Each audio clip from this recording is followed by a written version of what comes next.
sukacita bahwa Tuhan memenuhi hati kita dengan damai sejahteranya sehingga kita bisa beribadah kepadanya. Pada hari ini, mari saudara kita mengucap syukur di hadapan Tuhan. Terima kasih Tuhan untuk segala yang Kau limpahkan pada kami, untuk anugerah-Mu, untuk kasih-Mu, untuk penyertaan-Mu yang melimpah dalam hidup kami.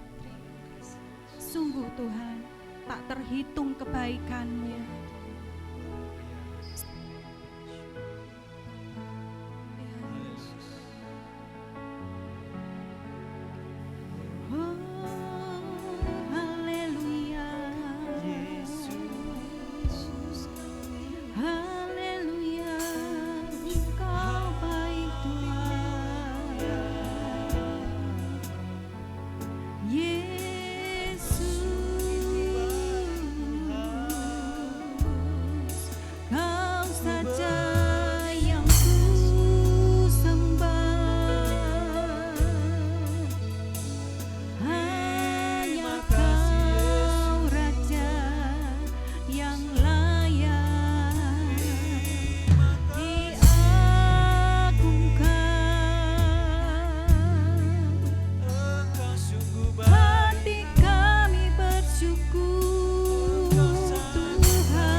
Agung nama-Mu Tuhan.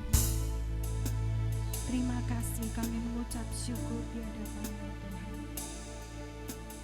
Yesus, ku cinta Kau, ku tinggikan, ku agungkan.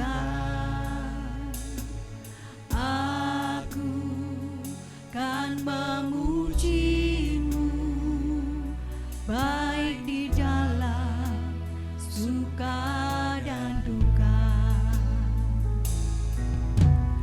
Yesus, ku cinta Kau, ku tinggikan, ku agungkan. Aku kan memuji-Mu baik di dalam suka dan duka. Sebab Kau layak terima pujian, sebab Kau layak terima pujian, sebab Kau layak ku agungkan. Yesus, Raja di atas segala raja, sebab Kau layak, sebab Kau layak terima pujian, sebab Kau layak terima pujian, sebab Kau layak ku agungkan. Yesus, Raja di atas segala raja. Yesus, ku cinta Engkau. Yesus, katakan dengan segenap hatimu, ku tinggikan Engkau Tuhan, ku agungkan nama-Mu. Kami akan memuji-muji Engkau Tuhan, kan memuji-Mu baik di dalam suka dan duka. Dengan segenap hati katakan, Yesus, ku cinta Kau, ku tinggikan, ku agungkan.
Kau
Terima kasih Tuhan. Saat ini kami datang ke pelataran-Mu dengan sorak-sorai, dengan puji-pujian, dengan penuh rasa syukur dalam hati kami. Terima kasih Tuhan, kasih-Mu mempersatukan keluarga demi keluarga untuk beribadah kepada Tuhan. Kami mengucap syukur Tuhan, ini adalah kebaikan-Mu, anugerah-Mu. Terima kasih, biarlah hati kami melekat kepada Engkau Tuhan. Biarlah mata kami tertuju kepada Engkau saja Tuhan. Dan hari ini Kamu mau menyenangkan hati-Mu dengan puji-pujian kami, dengan mazmur kami. Terima kasih Tuhan, terima kasih. Di dalam nama Tuhan Yesus kami serahkan ibadah kami. Haleluya. Semua yang mengasihi Tuhan katakan amin. Haleluya. Sukacita Tuhan ada pada kita. Amin, saudara. Yes. Haleluya. Avenue Shalom, Alleluia. Avenue Shalom, Alleluia. Avenue Shalom, Alleluia. Avenue Shalom, Shalom, Shalom, Alleluia.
Terima kasih Tuhan, hati kami bersuka cita. Sungguh Kau baik Tuhan. Damai sejahtera-Mu memimpin kami, hidup kami hari lepas hari. Terima kasih Engkau memelihara hidup kami. Biarlah Tuhan, kami semakin mengasihi Engkau di dalam segala keadaan. Terima kasih Tuhan. Hidup kami terbuka di hadapan-Mu. Engkau mengetahui isi hati kami Tuhan.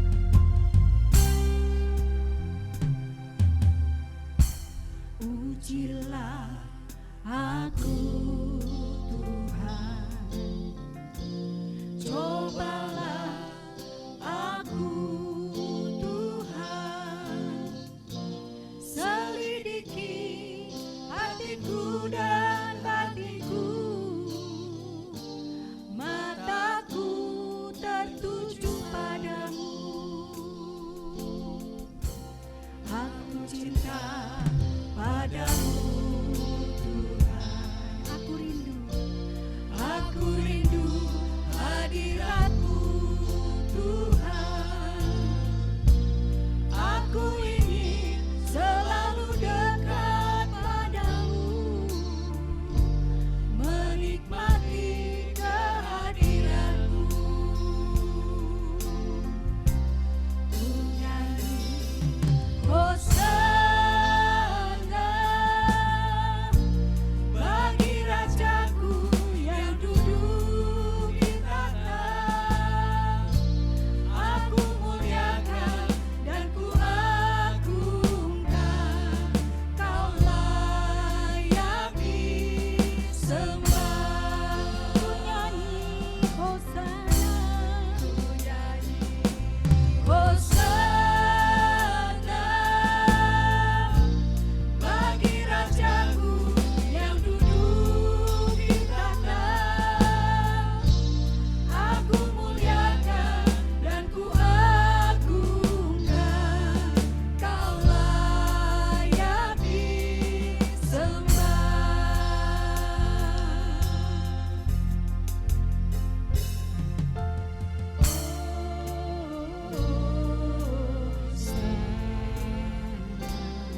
Bagi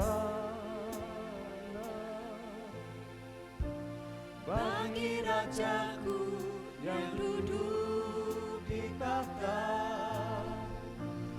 aku muliakan dan ku agungkan.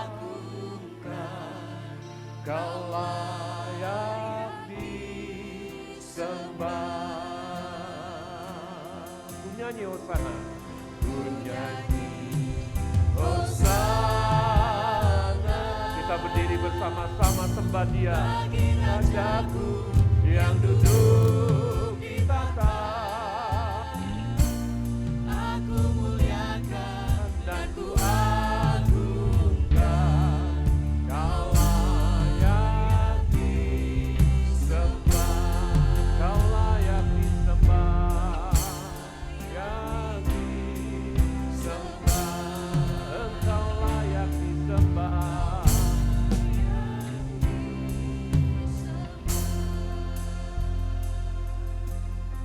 Tundukkan diri kami di hadapan Engkau ya Bapa di surga, karena hanya Engkau yang layak disembah, diagungkan, ditinggikan. Dan sebentar kami mendengarkan firman Tuhan, kami percaya urapan Roh Kudus akan menyertai kami, dan setiap firman Tuhan tidak akan kembali dengan sia-sia. Di dalam nama Tuhan Yesus Kristus, setiap kita yang siap mendengar firman Tuhan berkata, amin.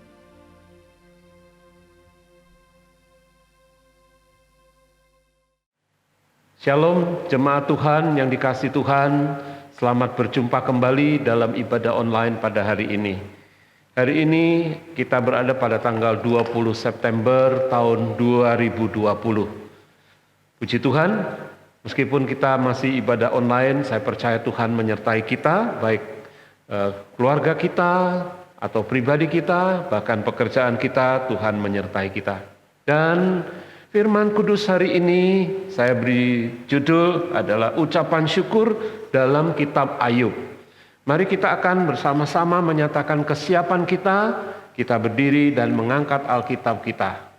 Mari kita katakan bersama-sama dengan saya, 1, 2, 3. Ini Alkitabku, aku adalah seperti yang dikatakannya, aku memiliki apa yang dikatakannya, aku sanggup melakukan apapun yang dikatakannya. Hari ini aku akan diajarkan firman Tuhan. Aku mengaku dengan yakin bahwa hatiku siap dan pikiranku menerima. Aku tidak akan pernah menjadi sama lagi. Aku adalah gereja yang hidup dan berbuah. Di dalam nama Tuhan Yesus. Amin. Silakan duduk kembali Bapak Ibu yang dikasihi Tuhan. Nah, firman kudus hari ini saya beri judul ucapan syukur dalam kitab Ayub. Ya. Mari kita akan membaca firman Tuhan sebelum kita membahas mungkin sebagian kecil dari kitab Ayub. Ya, kita akan membaca dulu dari surat 1 Petrus pasal 1 ayat 6 dan ayat yang ke-7. 1 Petrus pasal 1 ayat 6 dan ayat yang ke-7. Mari bersama-sama dengan saya membaca ayat ini, 1, 2, 3. Bergembiralah akan hal itu, sekalipun sekarang ini kamu seketika harus berduka cita oleh berbagai-bagai pencobaan.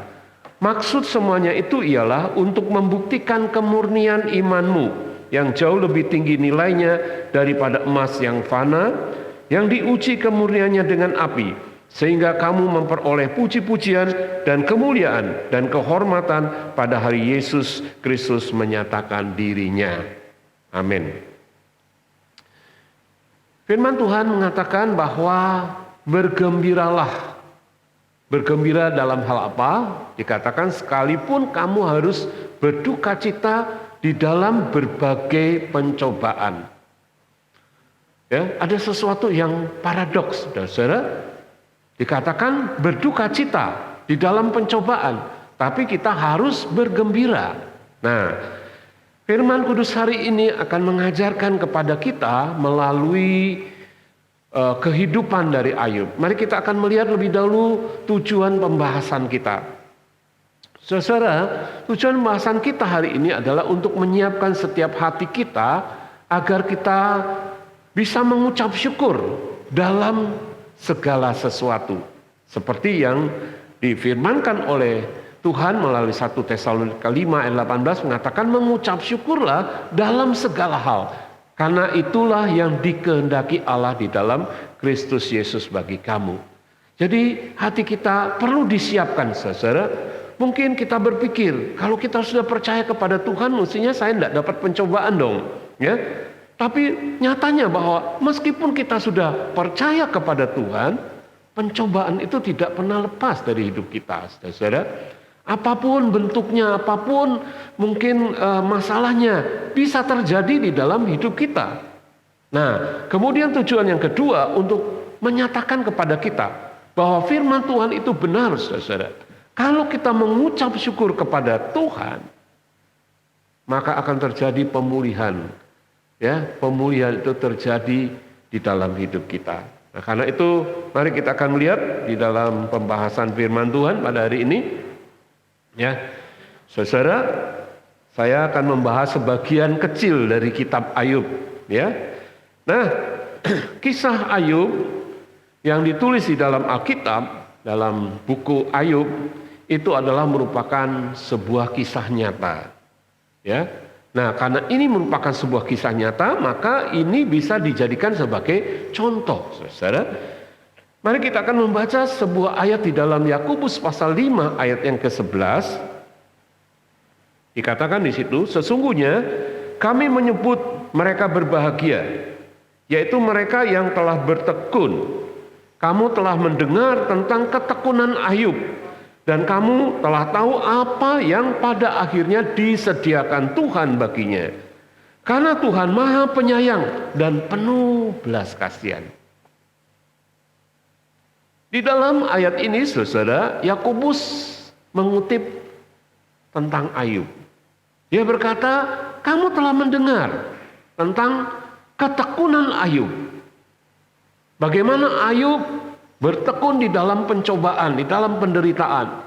Dan dikatakan kamu juga telah tahu apa yang terjadi di dalam hidup Ayub setelah dia melewati pencobaan yang berat itu. Jadi saudara ini dikasih oleh Tuhan, kalau kita membaca kitab Ayub, ada begitu banyak pencobaan yang terjadi di dalam hidup Ayub, ya.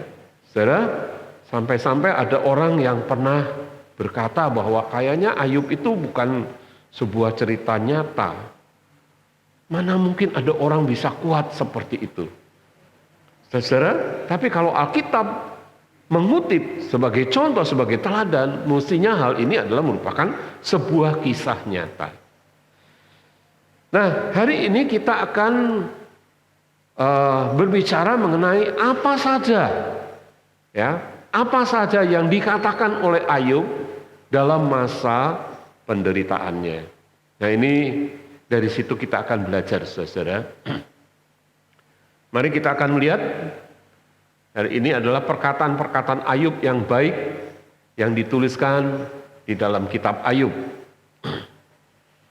Saya mendapatkan paling tidak ada 5 perkataan-perkataan yang baik ketika seseorang menghadapi pencobaan. Ya, saudara, ini bisa nanti kita praktekkan. Kalau kita juga mungkin satu saat mengalami pencobaan, meskipun mungkin tidak seberat Ayub, ya. Ada orang yang berkata, amit-amit, jangan sampai saya dicobai seperti Ayub. Begitu, saudara. Ya, oke. Mari kita akan melihat bagian yang pertama. Bagian yang pertama adalah pujian dalam pencobaan. Dalam kitab Ayub pasal yang pertama, ayat yang ke-20 sampai ayat yang ke-22.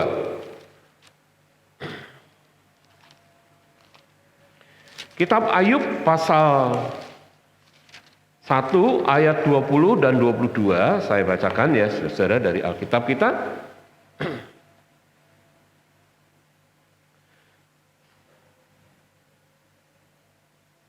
sampai 22, maka berdirilah Ayub lalu mengoyakkan jubahnya dan mencukur kepalanya, kemudian sujudlah ia dan menyembah.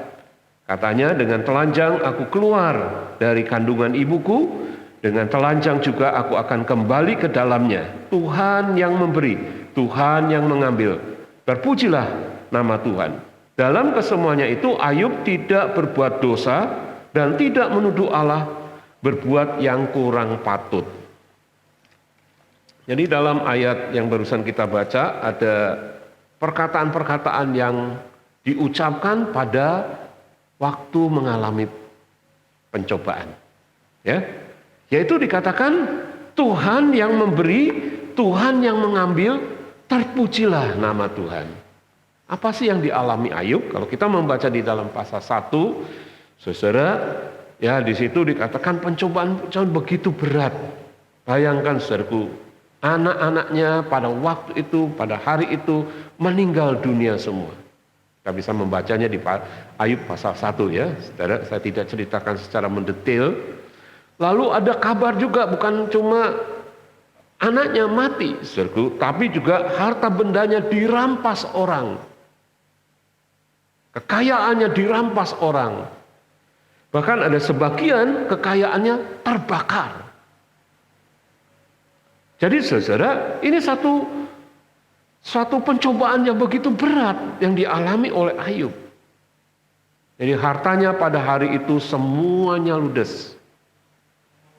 Kemudian anak-anaknya juga mati. Tapi yang luar biasa dalam kondisi seperti itu, dia berkata, Tuhan yang memberi, Tuhan yang mengambil, terpujilah nama Tuhan. Dan di dalam ayat yang ke-22 dikatakan, dalam kesemuanya itu Ayub tidak berbuat dosa dengan mulutnya dan tidak menuduh Allah berbuat yang kurang patut. Nah, saudara, ini yang pertama ya, jadi pujian di dalam pencobaan. Kemudian kita akan melihat bagian yang kedua. Bagian yang kedua adalah menerima semua kondisi dalam pencobaan. Ini juga tidak mudah, saudaraku. Ini semakin berat ya. Pada waktu bagian yang pertama dia belum mengalami sakit, saudaraku. Tapi pada waktu yang kedua ini, saudaraku, di dalam pasal yang kedua, ternyata Ayub bukan cuma kehilangan harta benda, bukan hanya kehilangan anak-anaknya, tapi dia juga kehilangan kesehatannya. Karena di dalam pasal 2 dikatakan dia mengalami suatu sakit. Kondisinya seperti apa, saudaraku? Kondisinya adalah bahwa seluruh tubuhnya terkena penyakit bara. Yaitu kalau zaman sekarang sejenis penyakit cacar. Ya, seluruh tubuhnya dari kepala sampai ke kakinya, seluruh tubuhnya. Saudara, dan ini sangat menderita. Ya, jadi dia bukan hanya menderita secara kejiwaan, saudara. Pada waktu harta dan anaknya meninggal, dia menderita di dalam jiwanya. Tapi dia masih bisa mengucap, Tuhan yang memberi, Tuhan yang mengambil, terpujilah nama Tuhan. Nah, saudara, pada waktu dia terkena penyakit, tubuhnya kena cacar, ya, seluruh tubuhnya, begitu gatalnya tubuhnya, sehingga saudaraku untuk menggaruknya pun, ya tidak cukup dengan jari-jarinya, dia harus pakai pecahan kaca, ya garuk tubuhnya, karena begitu gatalnya, saudara. Nah, lalu apa yang terjadi dengan istrinya?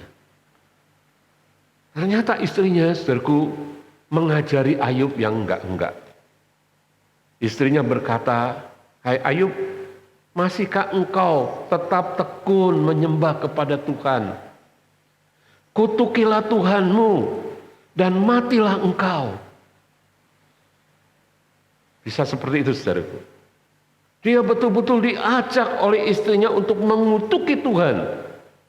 Karena menurut pemikiran istrinya bahwa dia mengalami seperti itu karena Tuhan yang mengizinkan, atau Tuhan yang membuat dia menjadi miskin, Tuhan yang membuat dia menjadi sakit, saudara. Sehingga istrinya berkata, kutuki saja Tuhan Allahmu, dan kemudian engkau mati. Lalu apa yang diucapkan oleh Ayub dalam kitab Ayub pasal yang kedua, ayat yang ke-10. Ayub berkata kepadanya, engkau berbicara seperti perempuan gila. Apakah kita mau menerima yang baik dari Allah tetapi tidak mau menerima yang buruk? Dalam kesemuanya itu Ayub tidak berbuat dosa. Sekali lagi Alkitab mengatakan dalam kesemuanya itu Ayub tidak berbuat dosa dengan mulutnya. Saudara yang dikasihi Tuhan, jadi kita melihat bisa saja terjadi orang ketika mungkin hartanya habis, kesehatannya hilang, bisa saja mengutuki Tuhan. Tapi Ayub sama sekali dia tidak mengutuki Tuhan. Ini bagian yang kedua, saudara. Bagian yang ketiga, berbicara tentang keyakinan akan hasil dari pencobaan. Dalam surat Petrus tadi yang kita bacakan dikatakan maksud semuanya itu, jadi pencobaan-pencobaan yang diizinkan Tuhan terjadi di dalam hidup kita, maksud semuanya adalah untuk membuktikan kemurnian imanmu yang nilainya jauh lebih tinggi daripada emas yang fana. Nah, kita membaca di dalam kitab Ayub pasal yang ke-23 ayat yang ke-10. Ini satu perkataan yang bagus. Dia berkata begini, karena ia tahu jalan hidupku, seandainya ia menguji aku akan timbul seperti emas. Wow, luar biasa ya. Jadi di sini saudaraku berbicara tentang keyakinan di dalam hati Ayub. Bahwa kalau memang Tuhan menguji aku, justru aku akan timbul seperti emas. Kita tahu saudara bahwa emas adalah logam mulia. Dari mana kita dapat emas? Ya, mungkin kita belum pernah mengerti bagaimana proses emas itu didapat. Kita tahu saudara bahwa pertambangan emas itu emas yang digali ditambang bukan langsung berupa cincin, gelang, atau kalung, tidak ya. Tapi itu merupakan butiran-butiran pasir, butiran-butiran yang hitam, yang kalau kita orang awam mungkin kita berkata mana emasnya? Enggak ada, saudara. Setelah digali dari tambang, dicuci, kemudian melalui proses yang begitu rumit, ya, sampai akhirnya dihasilkanlah emas. Dan salah satu prosesnya adalah dengan api. Nah, saudaraku, berbicara tentang emas dalam 1 Korintus pasal yang ketiga, dalam surat 1 Korintus pasal yang ketiga, ayat yang ke-10 sampai ayat yang ke-15, saya bacakan dengan segera. 1 Korintus 3 ayat 10 sampai 15.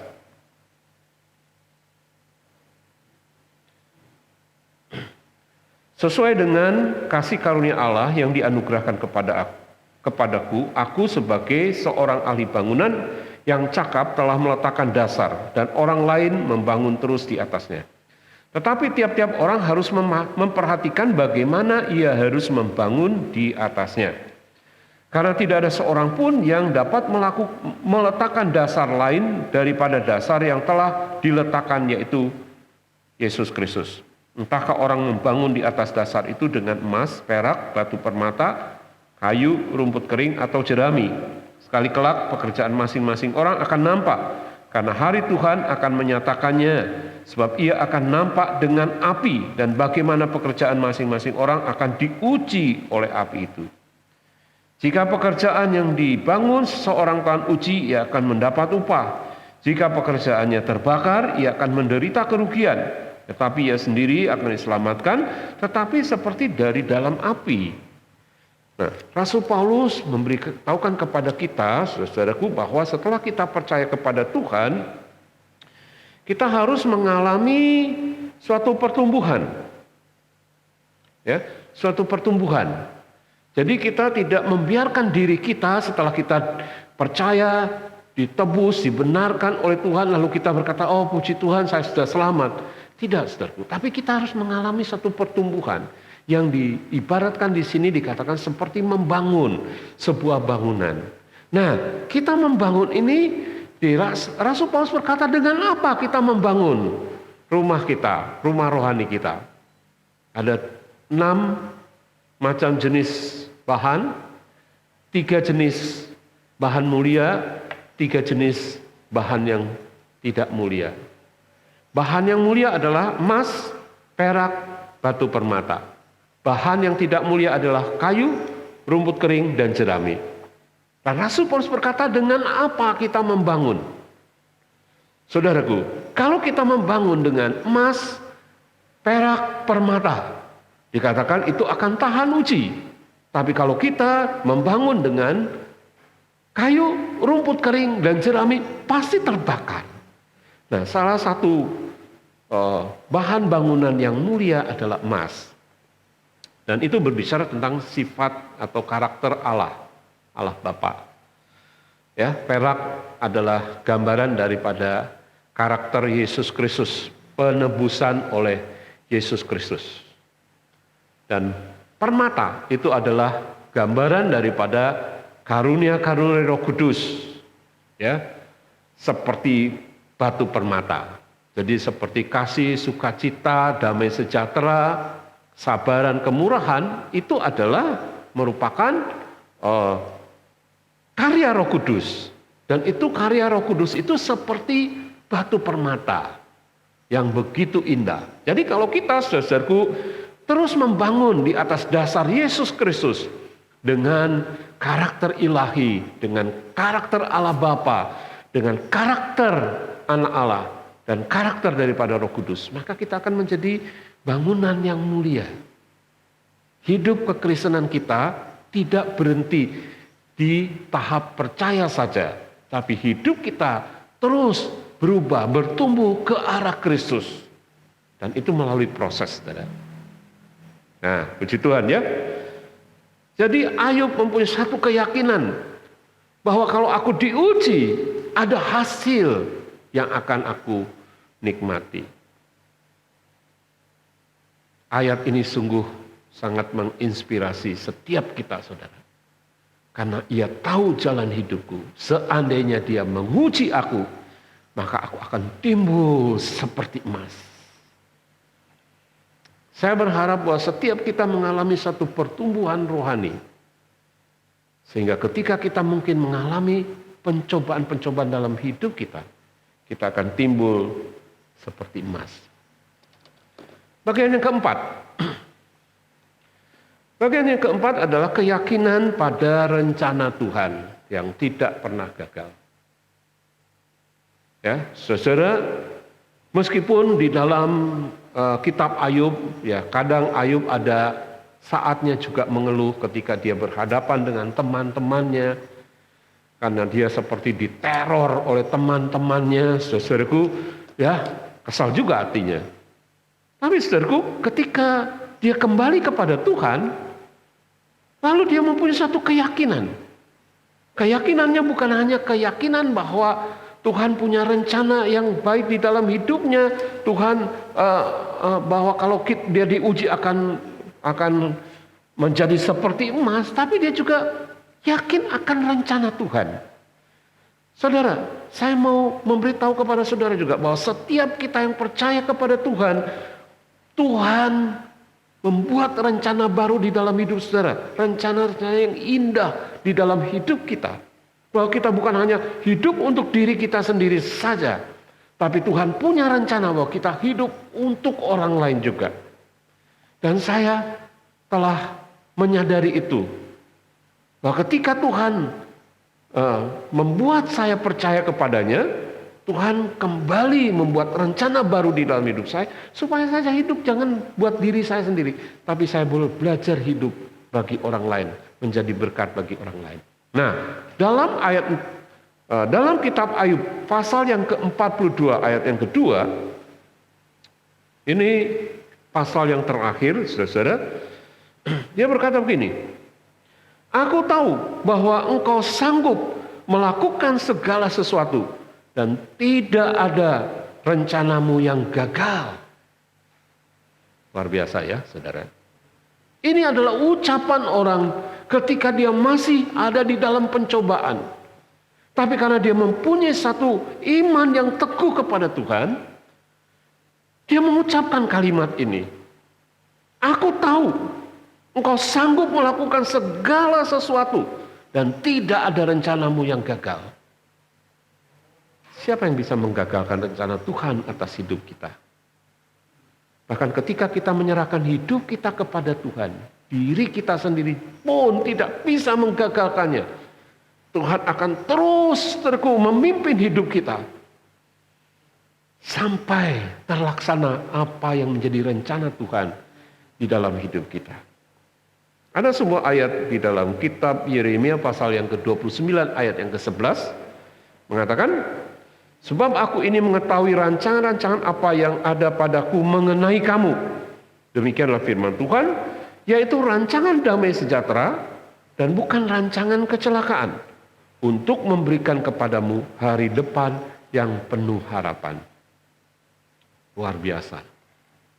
Jadi Tuhan itu punya rancangan untuk setiap pribadi kita. Dan rancangannya adalah rancangan yang baik. Bapak Ibu saudara yang kasih Tuhan, dan khususnya juga anak-anak muda, saya memberitahu kepada kalian semua anak-anak muda. Kalau engkau belajar percaya kepada Tuhan, engkau menyerahkan hidupmu kepada Tuhan, Tuhan membuat rencana yang bagus di dalam hidupmu. Dia punya rancangan-rancangan yang indah di dalam hidupmu. Rancangan damai sejahtera, bukan rancangan kecelakaan. Untuk memberi kepadamu masa depan yang penuh harapan. Bukan masa depan yang suram.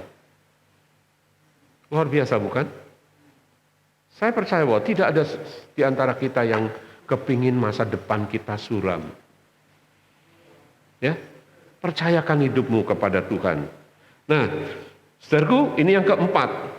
Ya, percaya pada rancangan-rancangan Tuhan. Kemudian yang kelima, saudaraku, yang terakhir, mengenal Tuhan dalam pencobaan. Mengenal Tuhan dalam pencobaan. Ayat firman Tuhan saya akan bacakan di dalam kitab Ayub pasal 42, ayat yang kelima dan ayat yang keenam.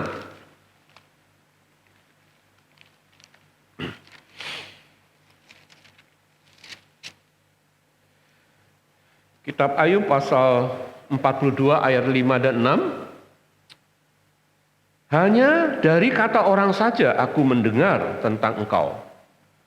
Tetapi sekarang mataku sendiri memandang engkau. Oleh sebab itu aku mencabut perkataanku. Dan dengan menyesal aku duduk dalam debu dan abu. Yang kelima, saudara-saudara, ini saya katakan luar biasa. Mengenal Tuhan melalui pencobaan. Kalimat yang keluar dari mulut Ayub adalah berkata, dulu aku mengenal engkau dari mendengar kata orang. Siapa yang berbicara kepada saudara sehingga saudara mengenal kepada Tuhan?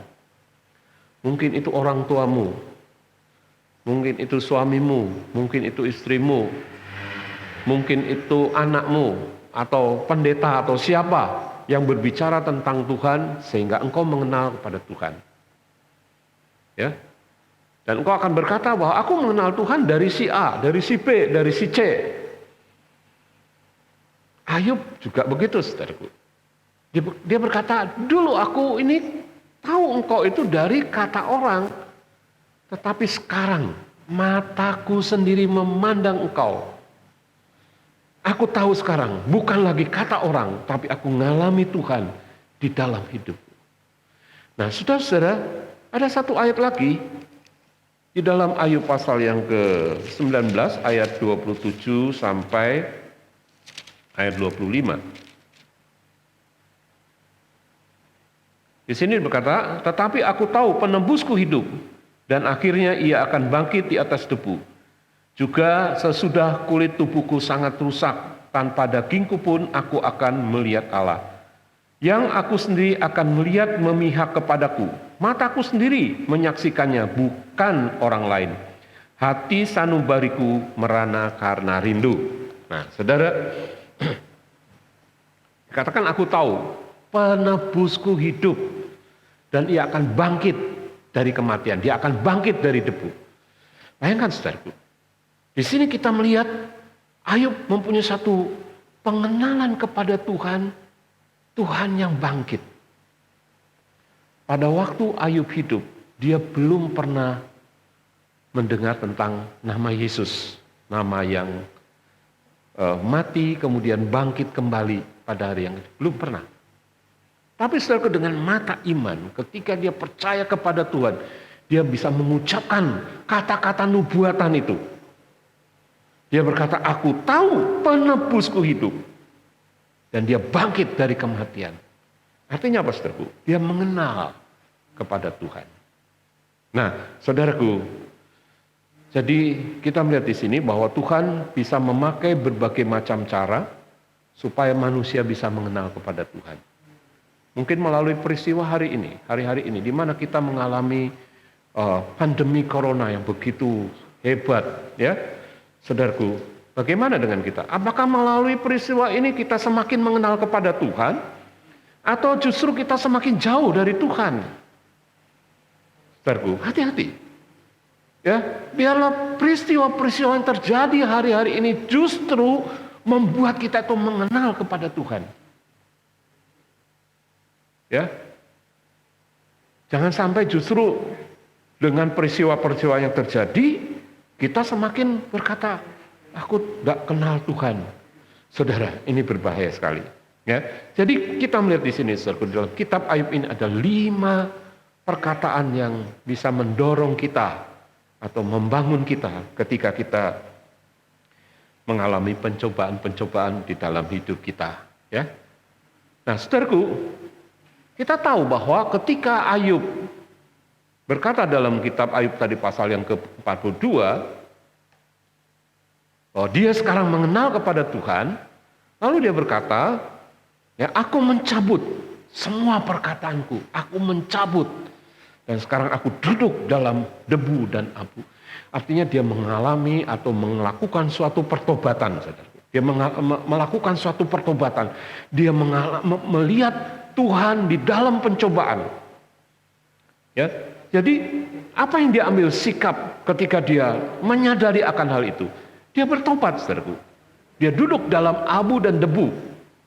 Dia mencabut semua perkataan-perkataan yang sempat dia ucapkan, protes-protes kepada Tuhan, omelan-omelan kepada Tuhan. Dia berkata, aku cabut semuanya itu. Sekarang aku tahu bahwa Engkau adalah penebusku yang hidup. Engkau yang bangkit di atas debu. Dan aku akan melihat Engkau.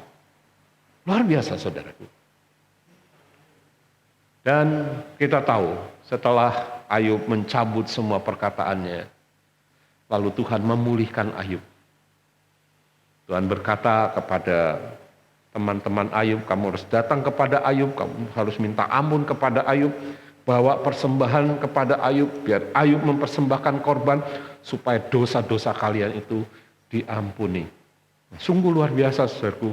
Teman-teman Ayub datang kepada Ayub, minta maaf kepada Ayub, minta ampun kepada Ayub. Dan yang terjadi apa, saudaraku? Ayub dipulihkan hidupnya. Luar biasa, ya. Dan tidak ada yang mustahil, itu terjadi di dalam hidup kita. Mari kita akan melihat sebagai penerapan. Saudara, mungkin kalau kita membaca cerita tentang Ayub, kita berkata, oh, terlalu besar itu pencobaan-pencobaan, saya tidak mampu. Saudara, ada sebuah ayat di dalam 1 Korintus pasal 10 ayat yang ke-13 dikatakan bahwa, saya baca aja ya supaya jelas, 1 Korintus pasal yang ke-10 ayat yang ke-13. Pencobaan-pencobaan yang kamu alami ialah pencobaan-pencobaan biasa yang tidak melebihi kekuatan manusia. Sebab Allah setia dan karena itu Ia tidak akan membiarkan kamu dicobai melampaui kekuatanmu. Pada waktu kamu dicobai, Ia akan memberikan kepadamu jalan keluar sehingga kamu dapat menanggungnya. Nah, kita percaya ini, saudaraku.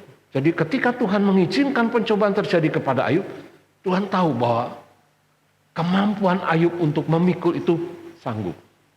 Jadi dia tidak akan membiarkan kita dicobai melebihi kekuatan kita. Dan ketika Tuhan mengizinkan kita dicobai, justru kita akan menemukan bagaimana caranya keluar dari pencobaan-pencobaan itu. Nah, saudaraku, yang kedua, dalam sesi penerapan ini, hidup beragama belum tentu mengenal Tuhan. Maka Tuhan perlu turun tangan. Jadi kesalehan kita, keberagamaan kita, ya, kita menghiasi dengan jubah-jubah agama, dengan mungkin perkataan-perkataan agamawi, ya, sehingga kita seperti orang yang sungguh-sungguh hidup beragama dengan moral yang baik. Saya mau katakan belum tentu kita mengenal kepada Tuhan. Karena itu Tuhan perlu turun tangan. Karena itu saudaraku, di dalam Alkitab Perjanjian Baru, kita saudaraku percaya itu, bahwa Tuhan datang kepada kita. Kesalehan kita ini adalah seperti kain yang buruk. Hidup keberagamaan kita ini adalah seperti kain buruk. Karena itu kita perlu memeriksa hidup kita, saudara. Jangan sampai kita dengan kehidupan keberagamaan kita, justru kita tidak mengenal kepada Tuhan. Berapa banyak kita hidup secara moral yang baik, mungkin di hadapan orang beragama yang baik, tapi sebetulnya kita tidak mengenal kepada Tuhan. Kalau saudara hari ini ditanya apakah engkau mengenal Tuhan? Sejauh mana engkau mengenal Tuhan? Dapatkah engkau mengatakan, oh saya mengenal Tuhan? Sejauh mana kita mengenal kepada Tuhan? Nah saudaraku, peristiwa di dalam kitab Ayub ini menunjukkan kepada kita bahwa Ayub yang disebut sebagai orang yang saleh, orang yang takut akan Tuhan, ya, orang yang sungguh-sungguh beribadah kepada Tuhan, sebetulnya dia belum mengenal kepada Tuhan. Justru melalui pencobaan ini, ya, saudaraku, kesalehan Ayub dibuktikan. Jadi Ayub ini orang saleh, saudaraku. Bukan berarti bahwa orang saleh itu tanpa pencobaan. Justru kesalehan Ayub ini menjadi terbukti ketika ia mendapat pencobaan. Haleluya. Ya. Karena itu Rasul Petrus tadi berkata bahwa pencobaan-pencobaan ini akan membuat engkau seperti emas yang teruji. Sampai kita mengakui Tuhan di dalam hidup kita. Ya. Jadi Tuhan izinkan, mungkin itu berupa sakit datang di dalam hidup kita, berupa pencobaan apa lagi, kita tidak tahu. Apakah itu mungkin pencobaan di dalam bidang ekonomi, atau keluarga, atau apapun, saudaraku. Tuhan izinkan, supaya apa? Supaya engkau sadar bahwa engkau tidak mampu. Engkau manusia yang terbatas. Engkau manusia yang lemah. Makanya di dalam kitab Yehezkiel, itu Tuhan selalu bilang kepada Yehezkiel, hei manusia, hei manusia, hei anak manusia. Dalam bahasa Inggrisnya itu mortal man, manusia fana. Hei engkau manusia fana. Saudara, sampai kita ini mengakui siapa Tuhan. Nah karena itu saudaraku, kalau kita mau mengenal Tuhan, di dalam perjanjian baru, lebih dijelaskan. Perjanjian lama banyak simbol-simbol, banyak bayangan-bayangan tentang Tuhan. Tapi dalam perjanjian baru kita tahu bahwa Tuhan Allah itu menjadi manusia di dalam pribadi Yesus Kristus. Untuk apa saudaraku? Untuk memberikan kepada kita pernyataan-pernyataan. Bagaimana Tuhan berbicara kepada kita. Bagaimana Tuhan berbuat kepada kita. Saudaraku, karena itu kalau kita mengenal atau membaca kitab perjanjian baru, kita bisa belajar mengenal kepada Tuhan. Dia adalah Allah yang Maha Kuasa, mau menjadi sama dengan kita melalui pribadi Yesus Kristus. Supaya di dalam Yesus Kristus itulah saudara bisa mengenal kepada Tuhan. Haleluya. Puji Tuhan ya. Tuhan memberkati kita semua saudara. Mari kita akan membaca bagian penutupnya. Saya kutipkan dari kitab Ayub pasal yang ke-19 25 sampai 27. Mari kita membaca bersama-sama. 1, 2, 3. Tetapi aku tahu penebusku hidup. Dan akhirnya ia akan bangkit di atas debu. Juga sesudah kulit tubuhku sangat rusak, tanpa dagingku pun, aku akan melihat Allah. Yang aku sendiri akan melihat memihak kepadaku. Mataku sendiri akan menyaksikannya, dan bukan orang lain. Hati sanubariku merana karena rindu. Haleluya. Tuhan memberkati kita sekalian. Mari kita akan merenungkan firman Tuhan pada hari ini. Kita percaya Tuhan akan menolong kita. Mungkin ada di antara kita yang hari-hari ini sedang mengalami pencobaan. Saudara, kalau perlu ulangi lagi apa yang saya sampaikan hari ini. Perhatikan 5 hal, 5 ucapan Ayub yang tertulis dalam kitab Ayub. Syukur-syukur kalau Bapak Ibu Saudara bisa membaca seluruh kitab Ayub ini. Tapi paling tidak apa yang saya sampaikan pada hari ini, 5 ucapan Ayub ini adalah menolong kita untuk kita juga berucap hal yang sama ketika kita mengalami pencobaan-pencobaan. Haleluya. Mari kita tundukkan kepala dan berdoa kepada Tuhan. Terima kasih Tuhan.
katakan. Kasih sayangmu dan setiamu kan menyertaiku.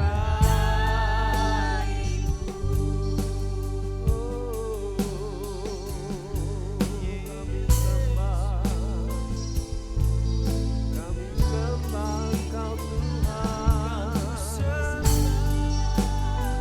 Kasih sayangmu menyertai kami ya Tuhan. Tiada yang seperti Engkau Tuhan. Engkau Bapa yang mengasihi kami. Haleluya, haleluya. Oh, sembah Engkau Tuhan. Kami percaya Tuhan penyertaan-Mu luar biasa menyertai kami semua. Ya, sampai habis kami berlalu, sampai siang malam menyatu, kan ku puja dan ku sembah Kau, ya Bapa-Ku, sampai nama-Mu ditinggikan di setiap hati dan bangsa. Kasih sayang-Mu dan setiamu kan menyertaiku. Kasih sayang-Mu Tuhan. Kasih sayang-Mu dan setiamu kan menyertaiku.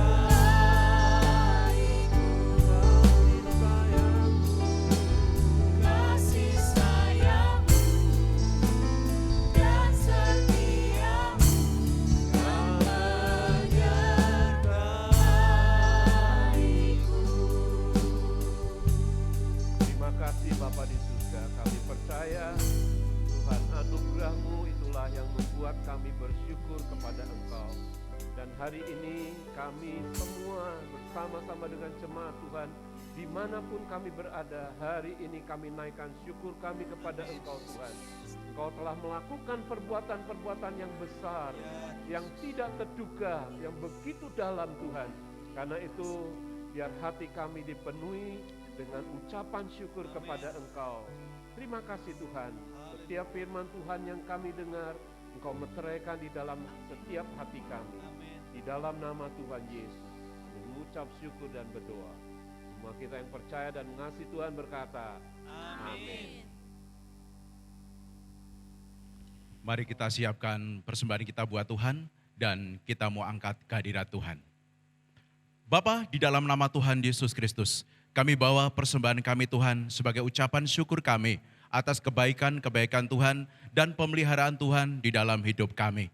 Sucikan, kuduskan, tahirkan setiap persembahan kami agar berkenan di hati-Mu dan dapat digunakan untuk melayani pekerjaan Tuhan di gereja-Mu GBT Firman Kudus. Dan Engkau akan kembalikan berlipat kali ganda kepada setiap tangan yang telah mempersembahkan dalam sukacita dengan kerelaan dan keikhlasan hati. Di dalam nama Tuhan Yesus Kristus kami berdoa dan kami bersyukur. Haleluya. Amin. Shalom Ibu Bapak Saudara sekalian. Ada beberapa pengumuman untuk 1 minggu ke depan. Saudara, pandemik belum berakhir. Apalagi untuk kota Semarang sudah masuk di dalam zona merah. Oleh sebab itu, kami menghimbau untuk ibu bapak saudara semuanya untuk tetap tinggal di rumah. Beribadah dari rumah, bekerja dari rumah, dan belajar dari rumah. Kalau terpaksa harus keluar rumah, tetap ikuti protokol kesehatan. pakai masker, kemudian jaga jarak, jauhi kerumunan, sering cuci tangan pakai sabun, dan selalu membawa hand sanitizer. Untuk minggu depan, kita akan masih beribadah secara online. Saya berdoa tetap ada sukacita, tetap berdoa, tetap baca firman setiap hari, karena itu yang akan menjaga hati dan hidup kita untuk senantiasa dekat kepada Tuhan. Tetap semangat mengikuti ibadah minggu, ibadah komsel, dan doa multiplikasi. Jangan lupa kirim foto-foto ibadah saudara ke PKS masing-masing untuk diteruskan kepada Ibu Gembala. Untuk persembahan khusus untuk recording dapat dipersembahkan melalui amplop-amplop yang sudah dibagikan. Atau bisa juga melalui transfer ke nomor rekening BCA seperti yang ada di warta. Jangan lupa beri berita dengan berita untuk recording. Pengumuman untuk anak-anak sekolah minggu. Ibadah sekolah minggu Superbook mulai September ini sudah tidak melalui YouTube channel, tetapi melalui Zoom. Anak-anak bisa mengikuti ibadah Superbook melalui Zoom setiap minggu jam 9.45 pagi. Anak-anak bisa bertemu dan berinteraksi dengan teman-teman yang lain dan dengan kakak-kakak pembina dari gereja. Kepada orang tua, kami mohon dukungannya agar anak-anak bisa ikut ibadah sekolah minggu dan dimuridkan. Bagi yang membutuhkan bantuan untuk download aplikasi Zoom, dapat menghubungi wali kelas di grup masing-masing. Kupon hadiah akhir tahun mulai dihitung kembali melalui kehadiran di ibadah online via Zoom ini mulai September 2020. Demikian warta minggu hari ini. Terima kasih, selamat hari Minggu, Tuhan Yesus memberkati.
Mari kita akan berdoa.